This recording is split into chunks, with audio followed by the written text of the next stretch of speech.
एक गांव में राम नाम का एक गरीब आदमी रहता था। राम बहुत मेहनती और ईमानदार था, लेकिन उसकी किस्मत हमेशा उसका साथ नहीं देती थी।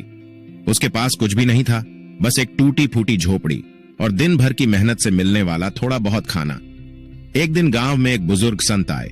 संत ने राम की मेहनत और ईमानदारी के बारे में सुना और उससे मिलने का फैसला किया।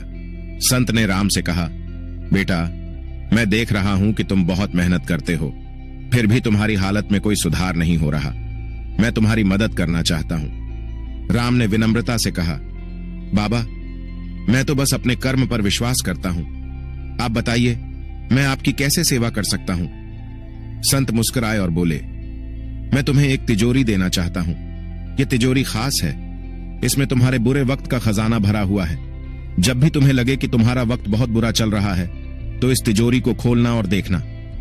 राम ने तिजोरी को अपने घर में रख लिया। कुछ दिनों बाद राम का काम और भी कठिन हो गया। उसकी मेहनत का फल नहीं मिल रहा था और घर में खाने के लाले पड़ गए। उसने सोचा कि अब वक्त आ गया है तिजोरी खोलने का। राम ने तिजोरी खोली तो उसमें एक कागज मिला।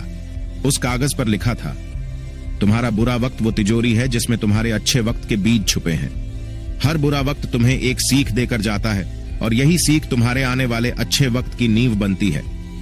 राम को समझ आ गया कि बुरा वक्त भी हमारे जीवन का एक महत्वपूर्ण हिस्सा है, जो हमें मजबूत बनाता है और आगे बढ़ने के लिए प्रेरित करता है।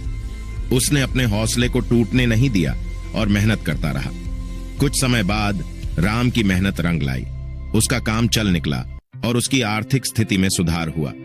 गांव के लोग उसकी तारीफ करने लगे और वह संत के कहे वचनों को याद करता रहा।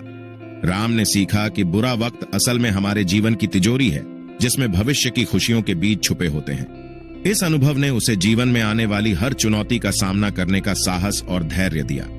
इस कहानी से हमें यह सीख मिलती है कि बुरा वक्त हमें निराशा नहीं, बल्कि सीख और अनुभव देता है, जो हमारे अच्छे वक्त की नींव बनते हैं।